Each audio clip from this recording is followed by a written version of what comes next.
Christmas has come early for all Robloxians thanks to one of the greatest legends in Roblox history. A couple of months ago, we went over the surprise return of an icon of Roblox old who had been missing for over 5 years.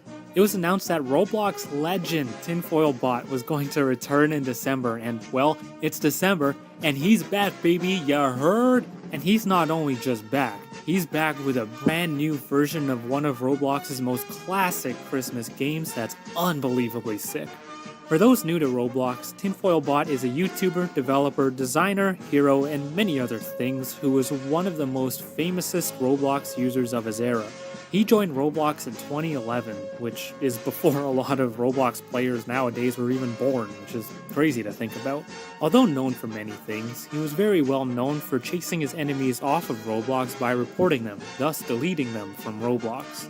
Tin was surrounded and targeted by villains from time to time, such as Melvin and, still to this day, hackers who are going after him for his limited, so he had to do that stuff. Tinfoil Bot was also very well beloved by his fans and the Roblox community as a whole for his contributions to Roblox both on and off the platform. Sadly, on July 28, 2018, it's widely believed that Tinfoil Bot was grounded by his mother for stealing her credit card to buy Robux, which is something he often bragged about, but the exact reason isn't known.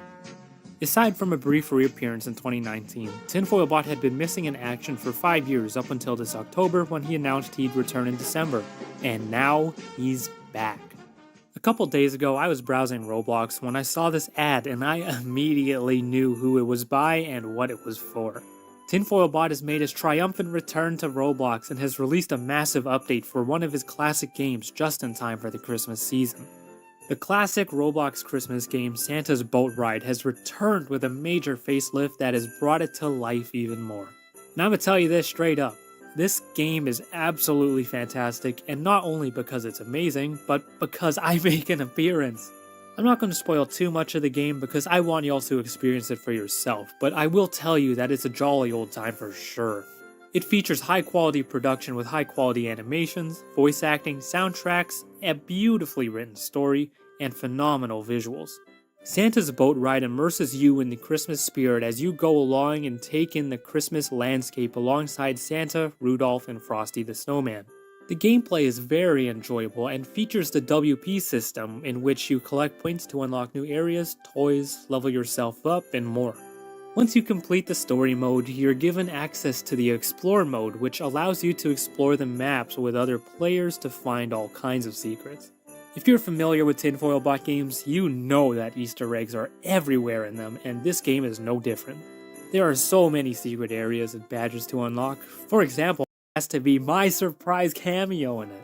Inside of the retirement home, there are many cameos of devs and YouTubers such as ICT and Remainings, and then there's Cow Cow.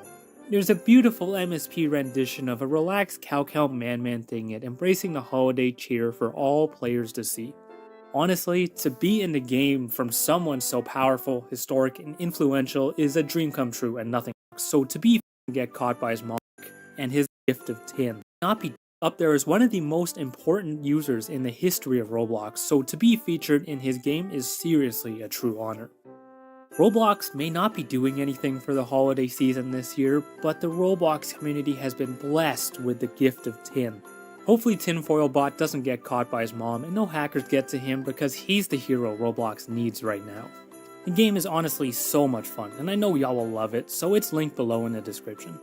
Tinfoil Bot is back, and his Christmas classic is better than ever, and that is better than anything Roblox could have done.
I'm an artist. They want what historical the right tutorial for the Renaissance. Something just as important as the Mona Lisa was for the Renaissance. Reptar. I heard the news, it's got me feeling like a king. Rep this breed model, it's about to take wing. Cloud is cloud, and even the villa, they're the ones to thank for making this dream a reality. Is no longer a play. I'm gonna go through. They're the ones who rep this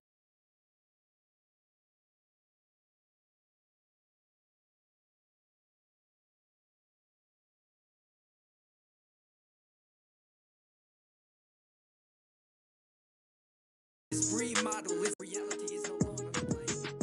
I'm gonna go through different programs, and without any tutorial, I'm gonna try to make Reptar. Try is the right word. On the list of programs we have Dust 3D, ZBrush, Blender, nothing extraordinary there, Excel. Wait a moment, whose idea was this? The princess.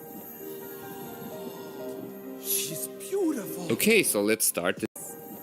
Excel. Wait a moment, whose idea was this? The princess. She's beautiful. Okay, so let's start. This is my favorite program. This is Blender, an open source program. Great program for everything. In fact, and it's free, so you can just go and get it right now. And yeah, maybe this is a bit cheating, but I already knew this program, but I wanted to have a framework to start the other models on, so that's why we're gonna start with Blender. I really enjoyed making this horn things. I don't know how they call them. They're like Godzilla fins. Yeah, they were like the most interesting part of each modeling program. It had like its own difficulties. They have a very distinct shape, and it's what gives Reptar at the end its iconic form. So yeah, you know, just taking my time, adding the eyes, everything quite smooth. Very happy with Blender. I used Autodesk Maya for a long time, but I don't know, the interface always felt gray and dull. Never really liked it that much. But if you ever wanted to learn 3D, you can download Blender. It's awesome.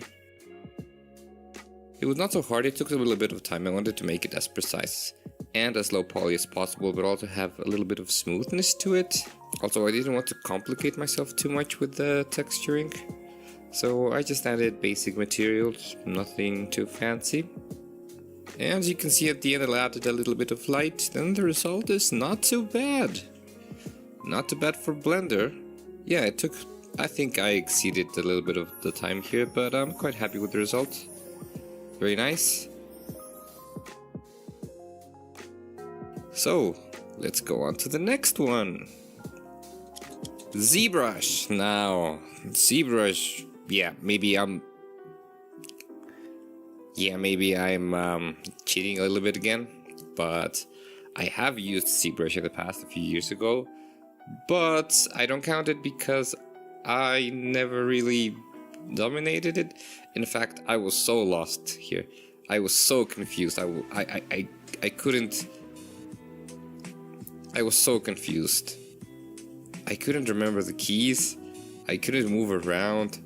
I was struggling a lot trying to move around and to remember how to add an object, how to convert it, how to manipulate it. I had a really bad time with ZBrush, and I used it before, so for me it was amazing. I felt really bad at this moment, but I was like, nope, I need to go on. No tutorials, just gotta wing it. And little by little, I think my memory started to come back. Started to remember how it is to move stuff, and then I decided, you know what, I'm just going to stick to 3 or 2 tools, and I'm just going to build it on top of that, you know. So sometimes I clicked something that didn't happen, sometimes I clicked something that I didn't know what it did, sometimes it broke my model, sometimes it didn't, but Ctrl-C was always my best friend.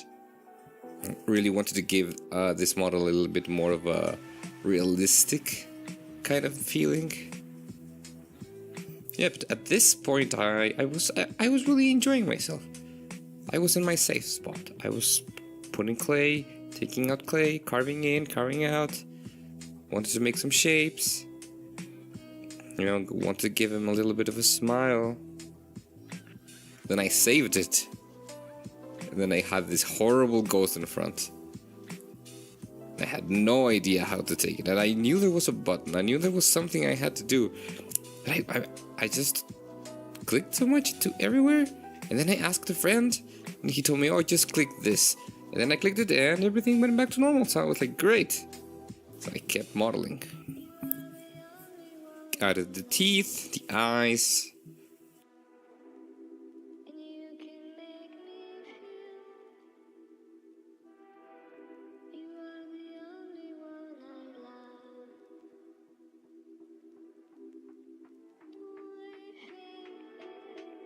Then, and then I decided to be a little bit more adventurous. I decided to use some alphas and add a little bit of textures.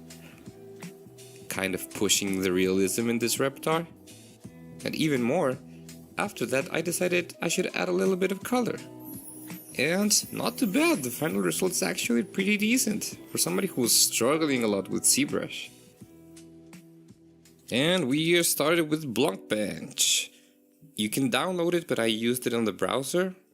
Somehow it felt convenient.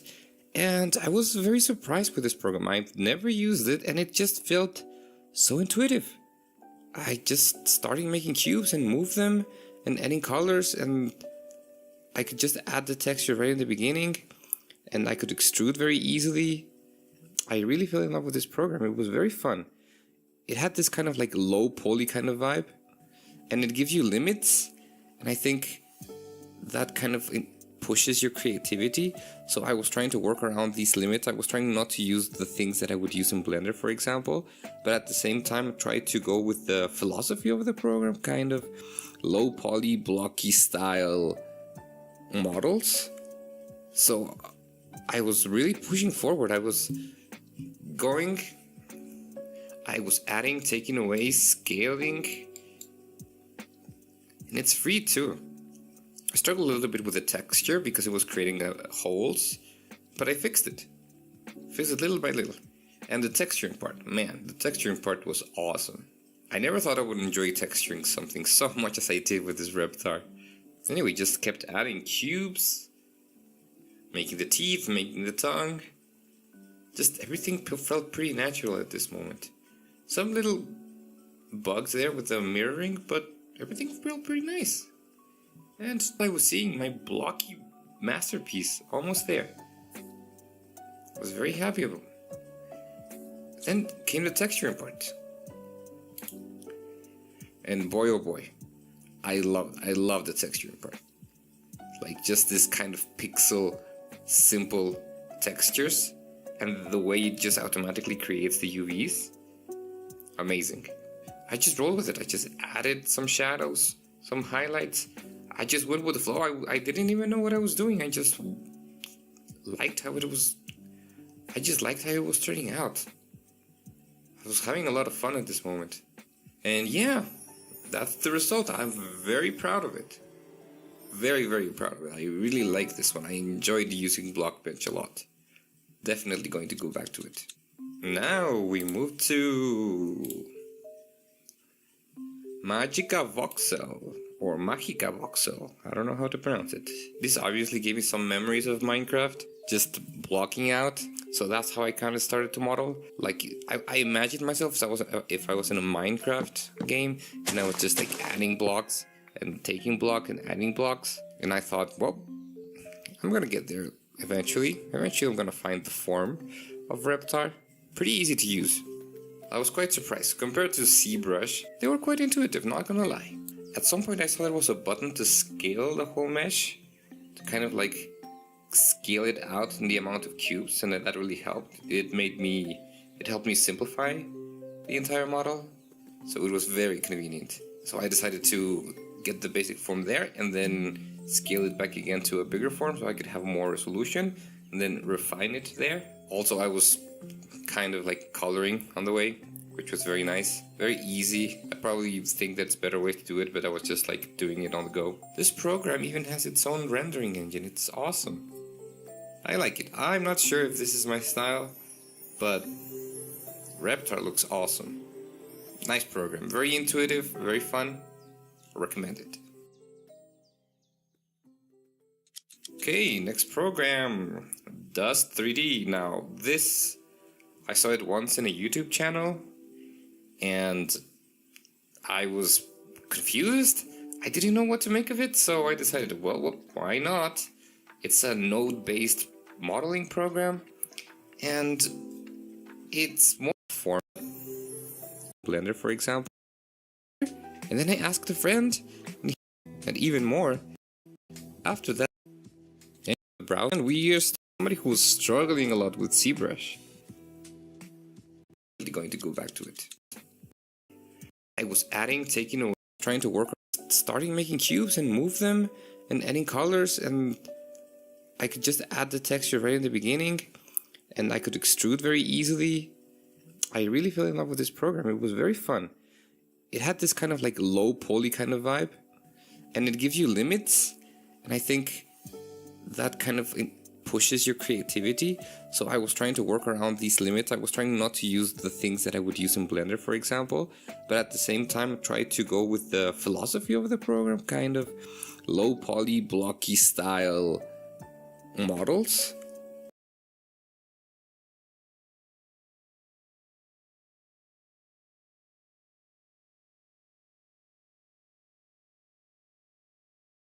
Release me! I gotta add this to my cringe compilation!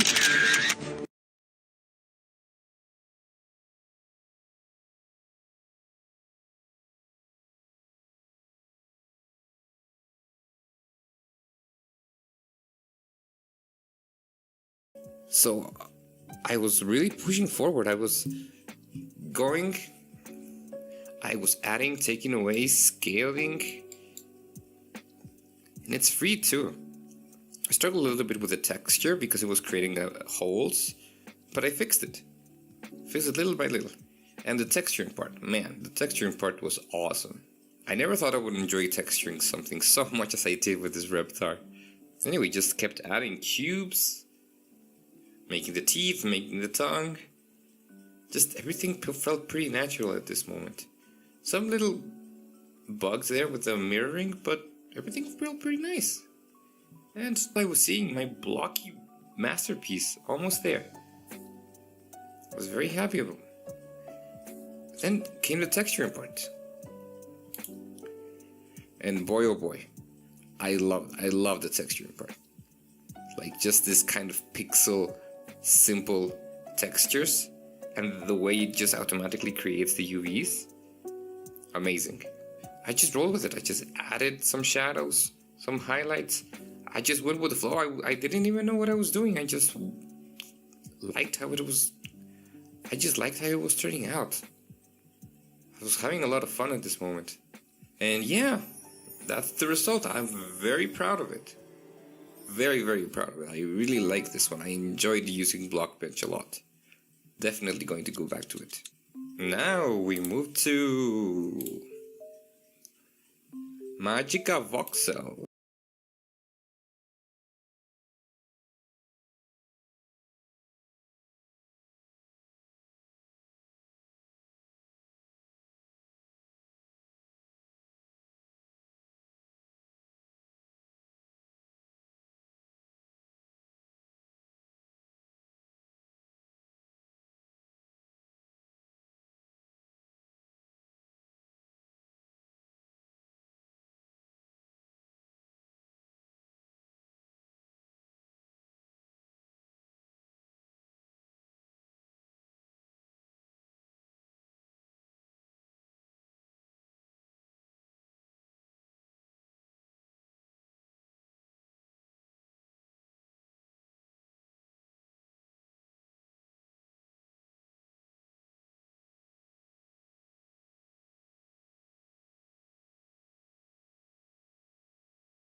or Magica Voxel. I don't know how to pronounce it. This obviously gave me some memories of Minecraft, just blocking out. So that's how I kind of started to model. Like, I imagine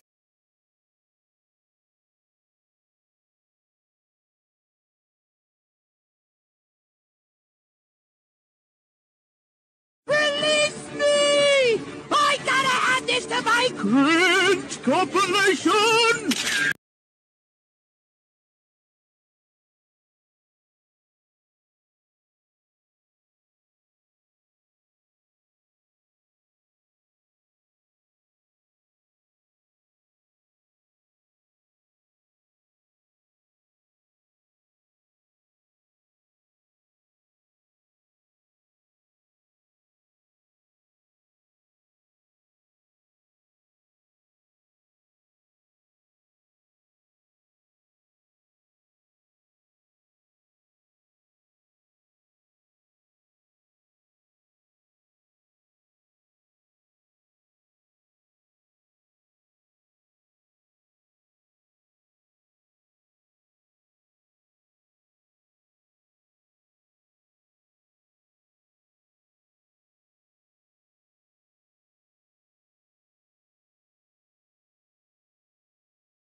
this to my cringe compilation!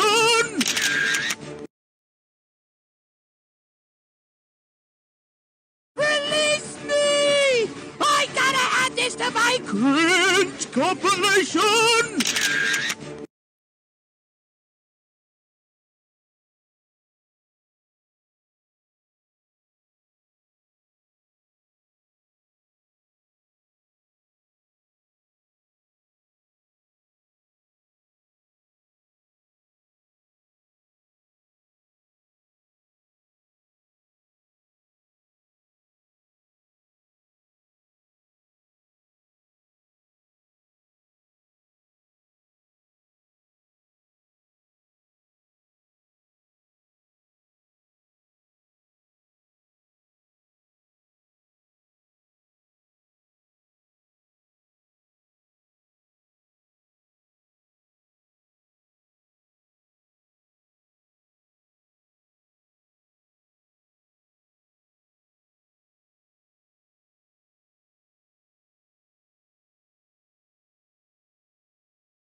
Release me!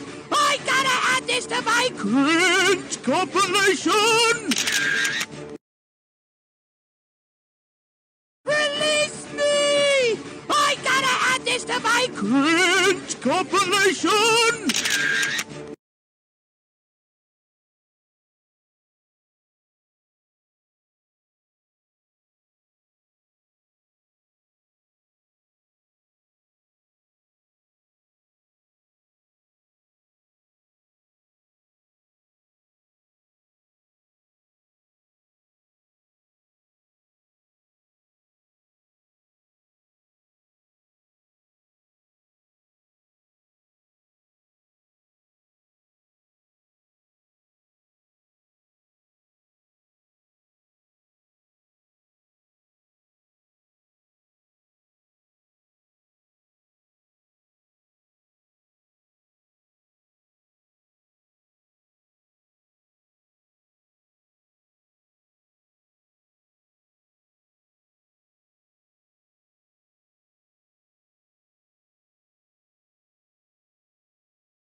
Release me! I gotta add this to my cringe compilation!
this to my cringe compilation!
Release me! I gotta add this to my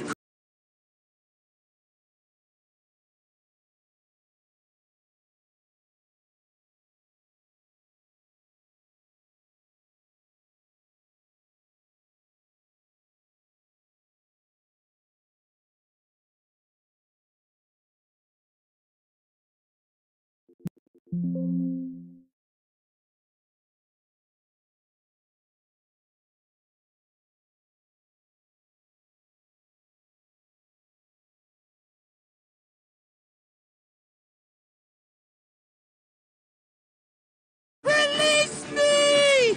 I gotta add this to my cringe compilation!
गुली और बुली रहता है कि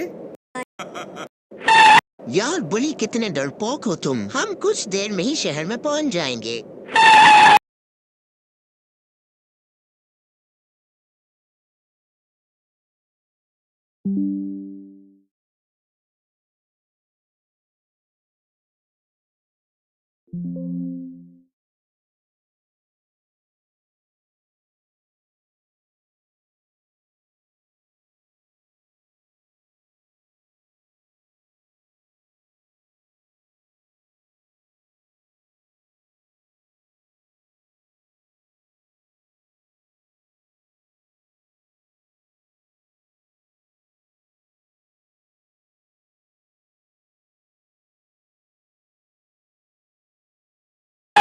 पैदल ही चलना पड़ा।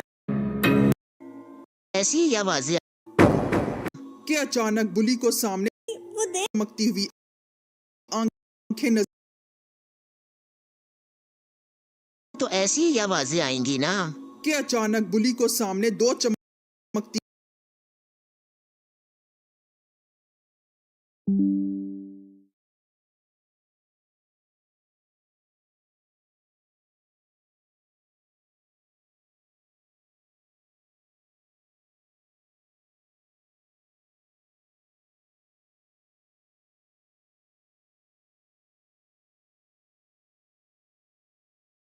सामने आता है। था, मैंने कहा बुली की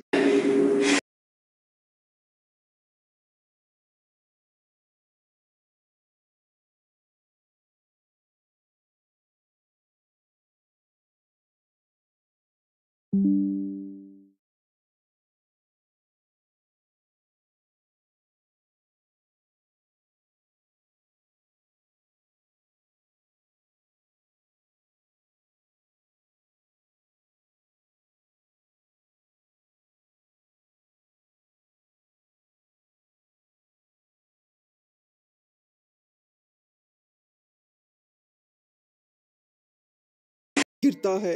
दोनों चिल्लाते क्या और खून के साथ ही एक लाश उनके पास आकर गिरती है। वो दोनों चिल्लाते क्या वहां से भागने मुझे प्यार की तलाश। चलो कोई नहीं। बुली के पेड़ गए मैं समझा लेकिन ये हुआ क्या गुल्ली भी ज़ॉम्बी बन चुका था।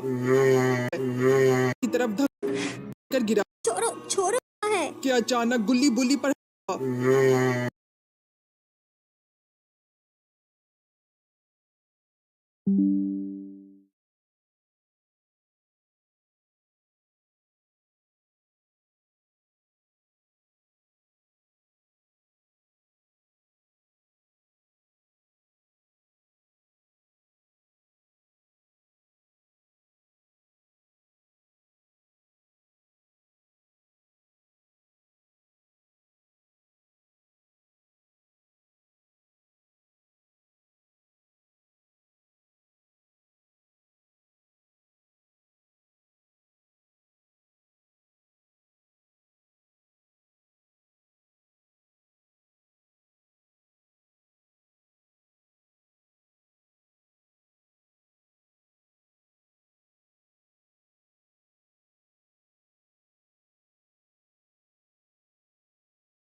की तरफ धक्का दे भागते हुए वो हेल्प मी की तरफ आ जाता है। एक गाड़ी वो बहुत उदास होता है क्योंकि वो जानता था कि उसने अपने दोस्त को खो दिया है।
क्योंकि वो जानता था कि उसने अपने दोस्त को खो दिया है।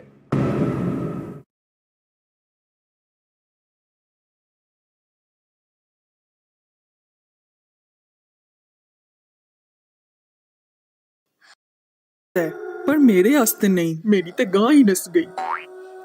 हुण मेरा जीन नू दिल भी नहीं करता।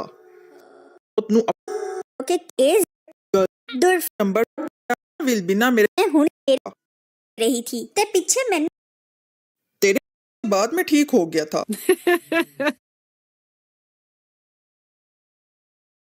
मेरा नाम नहीं वजह मैं एक को मुकमुका कर दो, मैनू